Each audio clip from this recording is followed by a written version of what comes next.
අයිබෝවන් ඔන්න ඊයේ බජට් එක ජනාධිපතිවරයා ඉදිරිපත් කරයින් පස්සේ ඒක අලලා මම වීඩියෝ එකක් කරා කොහොමද රජයේ සේවකයන්ට පඩි වැඩි වෙන්නේ කියලා.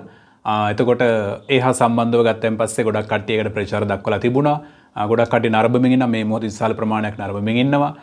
සමහරු කමෙන්ට්ස් කරලා තිබ්බා ඊට අමතරව තියෙන සමහර ප්‍රශ්න කොහොමද විසඳගන්නේ කියලා. සහ පුද්ගලිකවත් මට මැසේජස් කරලා තිබුණා. ඇත්තට මේ බජට් එක ටිකක් හරියට රීඩ් කරගත්තන් පස්සේ සමහර ඒවාට උත්තර අපිට හොයාගන්න පුළුවන්කම ලැබෙනවා. විශේෂයෙන් ඒ අතර දැන් මම කෙටි වීඩියෝ මාලාවක් කරන්න කල්පනා කරනවා ඒ කමෙන්ට්ස් වල තිබුණු ප්‍රශ්න සම්බන්ධ කරගෙන. ඒකේ පළවෙනි වීඩියෝ එක මේ වීඩියෝ එක මම කරන්නේ ඇත්තටම ගොඩක් කට්ටිය අහලා තිබුණා අර විශේෂයෙන්ම රජයේ සේවකයන්ට දේපල ණය සම්බන්ධව ජනාධිපතිවරයා හෙළිදරව්වක් කරා විශාල කාලයකට පස්සේ වසර ගානකට පස්සේ විශේෂයෙන්ම ආර්ථික අර්බුදයෙන් පස්සේ ඒක කොහොමද ක්‍රියාත්මක වෙන්නේ වගේ අදහසක් ගොඩක් කට්ටිය විමසලා තිබුණා.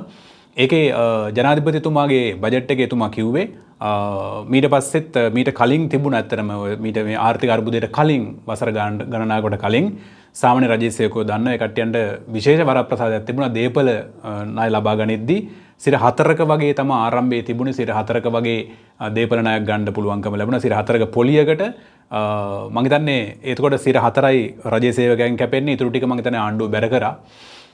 එහෙම තමයි ණය ගත්තේ ණය දුන්නේ පස්සේ ඒක ආර්ථික අර්බුදයත් එක්ක නැති වෙලා ඒ වරප්‍රසාදය කොහොම හරි දිය වෙලා නැති වෙලා ගිහිල්ලා තිබුණේ. ඒතර මෙන්න මේ බජට් එකෙන් ජනාධිපතිවරයා යෝජනා කරනවා ඉදිරියටත් ඒ රජයේ සේවකයාට ඒ විශේෂයෙන් දේපල ණයක් ලබා ගනිද්දී ඒ සහනාධාරය දෙන්න හැබැයි වෙන ක්‍රමයකට තමයි එතුමා යෝජනා කරන්නේ. ඒ වගේම අපි ඩවුට්ස් ප්‍රමාණිකුත් වෙන එක කොහොමද ඉම්ප්ලිමන්ට් වෙන්නේ කියන කාරණේ සම්බන්ධව ඒක අපි දැන් ඇක්ෂන් ප්ලෑන් එක අපි දන්නේ නැහැ තාම.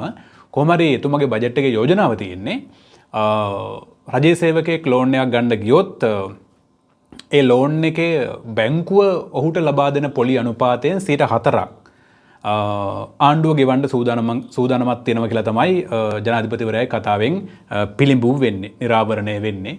ඒ කියන්නේ උදාහරණයක් කිව්වොත් හිතන්න ඔබ රජයේ සේවකයෙක් නම් ඔබ ලෝන් එකක් ගන්න යන විශේෂයෙන්ම ඒ දෙපාර්තමේන්තුව හරි රජයේ සේවය හරහා බැංකුවකින් ලෝන් එකක් ගන්න යනවා. මෙතන බැංකුවේ මං හිතනවා 12%යි පොලිය.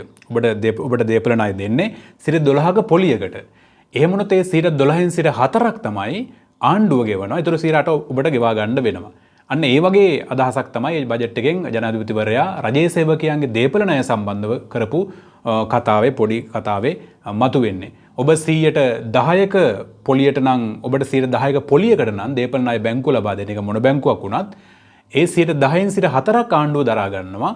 ඉතුරු නම් 6% ඔබ ගෙවන්න ඕනේ වගේ අදහසක් තමයි ජනාධිපතිවරයාගේ කතාවේ තියෙන්නේ. හැබැයි ප්‍රශ්නේ තියෙන හොඳ ප්‍රශ්නයක් යොමු කරා අද බජට් ස්පීච් එකේදී හර්ෂද සිල්වා විපක්ෂ මන්ත්‍රීතුමා එතුමා ඒ බජට් එකෙන් ජනාධිපතිවරයා මේකට වෙන් කරලා තියෙන මුදල ගත්තොත් ඇත්තටම සාමාන්‍ය ලංකාවේ ආසන්ව ලක්ෂ 14ක වගේ රජයේ සේවක ප්‍රමාණයක් ඉන්නවා. ඒ ඔක්කොම මේ දේපල ණය ගන්නවා කියලා කතාවකුත් නැහැ. අඩුම තරමේ ලක්ෂයක් ඇප්ලයි කරත් ලක්ෂ 14 ලක්ෂයක් මේකට ඇප්ලයි කරත් ඒ වෙන් කරලා තියෙන මුදල සෑහීමකටපත් වෙන්න පුළුවන් ප්‍රමාණවත්ද වගේ ප්‍රශ්නයක් එනවා. ඒක ඇත්ත. වෙන් කරලා තිබුණු මුදල නම් ටිකක් අඩු මුදලක් තමයි වෙන් කරලා තිබුණේ. නමුත් ඒක ආරම්භයක් වශයෙන් ගත්තන් පස්සේ පොඩි ග්‍රීන් සිග්නල් එකක් තියෙනවා කියලා මට හිතෙන්නේ රජයේ සේවකයන්ට.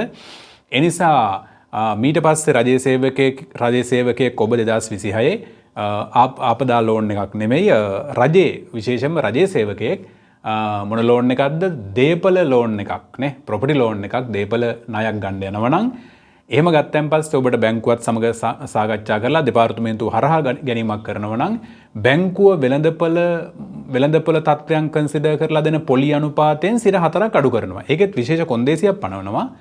ඒක තමයි මුල් ලක්ෂ 30ට තමයි 4% වෙන්නේ. ඔබ දේපල ණයක් ගන්නව නම් ලක්ෂ 30ක් දක්වා ලක්ෂ 30 දක්වා තමයි 4% අඩු කරන්නේ. ලක්ෂ 30න් පස්සේ ලක්ෂ 50 දක්වා ගන්නව නම් ඒ ලක්ෂ 20ට ඒ ලක්ෂ 20කට අතරතුර ප්‍රමාණයක් ගන්නව නම් ඒ ප්‍රමාණයට 2යි ආණ්ඩුව උදව් කරන්නේ වගේ කතාවක් තමයි ජනාධිපතිවරයා කිව්වේ. ඒක කොහොමද ඉම්ප්ලිමන්ට් කරන්න කියලා ඒක ඇක්ෂන් ප්ලෑන් එක මොකක්ද කියන කාරණේ සම්බන්ධතාවම දන්නේ නැහැ. ඒක ඉස්සරහට ආණ්ඩුව හෙළිදරව් කළ යුතු කාරණයක්. ඕක තමයි දේපල ණය සම්බන්ධව රජයේ සේවකයාට වෙන්න තියෙන සහනය ඩවුට් එකකුත් තියෙනවා. ඒ වෙන්කරු මුදල ලොකු දැන් වසර ගානකට පස්සේ තමයි මේ වැඩේ කරන්නේ ආණ්ඩුව. වසර ගානකට පස්සේ තමයි රජයේ සේවකයන්ට මේ සහනය ලබා දෙන්නේ. ඒ නිසා මට හිතෙනවා ලොකු තෙරපුමක් එයි කියලා අපිට කල්පනා කරනවා ගොඩක් වෙලාවට මේ ප්‍රොපර්ටි ලෝන් එක ගන්න. ඒ නිසා එහෙම වුණොත් ඔය වෙන් කරපු මුදල ප්‍රමාණවත්ද කියන ප්‍රශ්නෙට මුහුණ දෙන්නත් වෙයි. කෙසේ වෙතත් තිබුණු තත්ත්වයට යම් සහනදායී ආරංචියක් කියලායි මට හිතෙන්නේ. මෙන්න මේ දීපල ණය සම්බන්ධව රජයේ මැදිහත්වලයි පොලිය සිර 4ක් සහ මුල් ලක්ෂ 30ට සිර 4ක් අඩු කරන්න රජයේ මැදිහත් වෙනවා. ඊට පස්සේ ඊළඟ ලක්ෂ 20ට උපරිම ලක්ෂ 50යි කියලා කිව්වේ. ඊළඟ ලක්ෂ 20ට සිර 2ක් අඩු කරන්න රජයේ මැදිහත් වෙනවා කියන කතාව තමයි කිව්වේ. ඔක තමයි ওই සම්බන්ධව කතාව. සබ්ස්ක්‍රයිබ් කරලා channel එක තියාගන්න. ඔබ විසින් ඉල්ලන සහ ඔබට අවශ්‍ය ගොඩාක් තොරතුරු බජට් එක සම්බන්ධව සහ බජට් එකනුත් එහා ගිහිල්ලා දේවල් කෙටි වීඩියෝ මගින් හෙළිදරව් කරන්න කල්පනා කරමින් ඉන්න නිසා. ඕකේ thank you ගිහින් එන්නම් ඊළඟ වීඩියෝ එකෙන් නැවත මුණ ගැහෙමු.